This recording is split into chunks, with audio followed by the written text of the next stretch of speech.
Šalia manęs sėdi Simonas Aškelavičius, 2003 metais laimėjęs Dušo kinų Kano DVD festivalyje auksinės anties kojelę.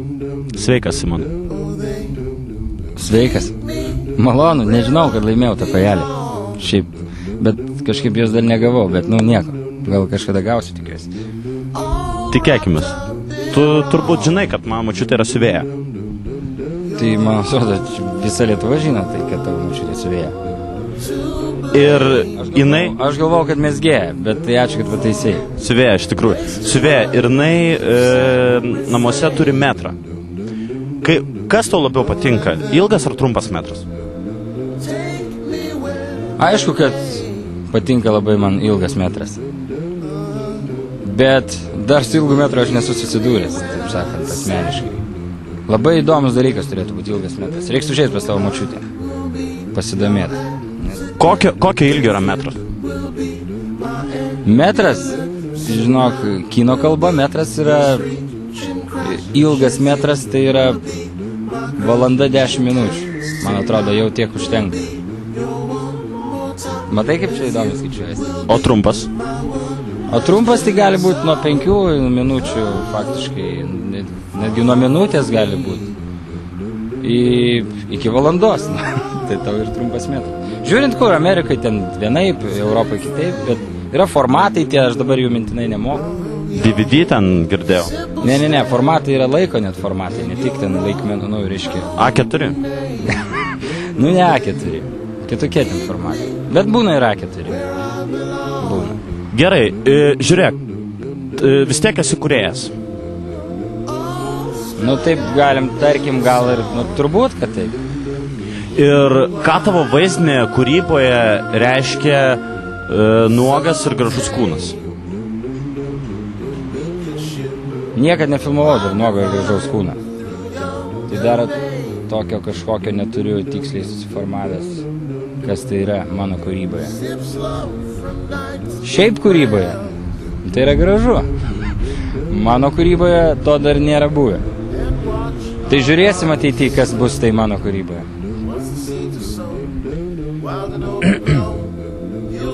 Iš tikrųjų, Simai, yra toks dalykas. Tu ir pats žinai, neslėpkim to, ar žinai? Neslėpkim to. Jog užsienyje, ne Lietuvoje, tarkim, už Atlanto, yra pakankamai populiarus dalykas ir visi tą priima iš tikrųjų labai teigiamai, jog norint, kad tave priimtų vaidinti filme kokiam nors, tu turi permiegoti su režisieriumi. Yra tokia tradicija, iš tikrųjų, čia nepaginčiamas faktas.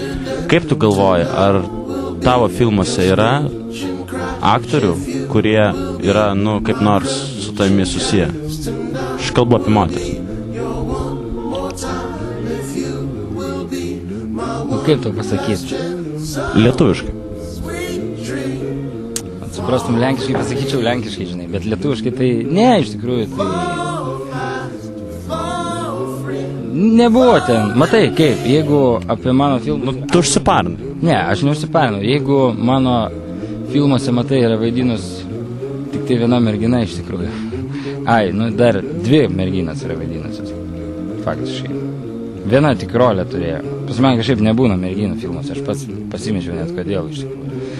Nes galbūt nelabai pažįstu iš tų merginų, kad jas taip labai eksploatuot filme ir kažkokią į rolę duot. Ateityje būtinai duosiu, nes sekančiam filme jaučiu, kad irgi nebus nei vienos merginos. Labai keista situacija iš tikrųjų.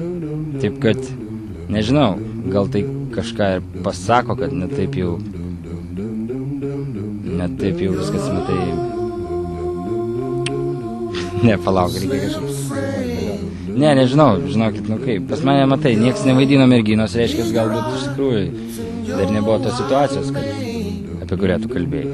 Gerai, paklausim kitaip tuomet. Ar vyksta Lietuvoje tokie dalykai tarp tavo kolegų? Ar yra lengva papulti? Tarkim, jeigu yra moteris režisierė, ar aš su ją permiegojęs, ar galėčiau gauti pagrindinį vaidmenį? Žinai, man atrodo, kad jeigu ir vyksta, tai aš to dar nematęs ir negirdėjęs. Šiaip taip, jeigu atvirai. Nes, netame, ne dėl to įmonės aktorius. Tai, Simai, kaip prasimušta? Aš nemanau, kad suvaidinti filmą yra prasimušimas Lietuvoje, apskritai. Tarkim, tiesiog pažįstu tos žmonės, su jais ten, kartais ne aktorius, ne tim, aš kaip pas Mišką vaidinau irgi, tiesiog reikėjo vaidinti žmogaus kažkokio, ir tiesiog pažįstamas, okei.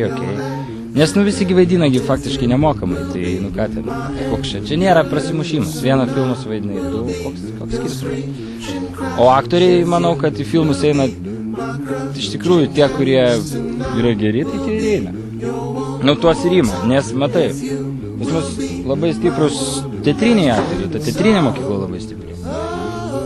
Bet, matai, su filmo jis yra biški kitaip ir ten yra faktiškai ant pirštų, rankų ir kojų pirštų, tarkim, suskaičiuotum aktorius, kurie tokie...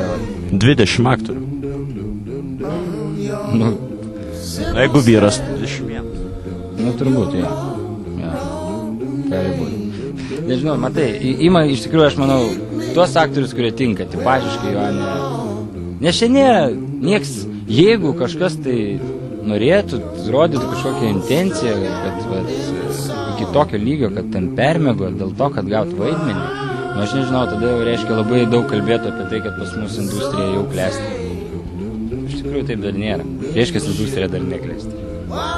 Gerai, iš tikrųjų yra vis tiek ankstyvas rytas ir reikia paprastai klausti, žinai, kodėl žmogų dabar čia parinti iš ryto, ne? Ne, tikrai reikia iš ryto klausti labai paprastai. Nes nereikia žmogaus parinti. Kam jį parinti iš ryto? Juk. Kodėl, Simai, tu man pasakyk tokį dalyką? Kodėl tu nekuri lietuviško istorinio filmo apie Lietuvą? Juk tu galėtum. Aš tikiu, bet jie tik. Ateis laikas ir bus tas filmas.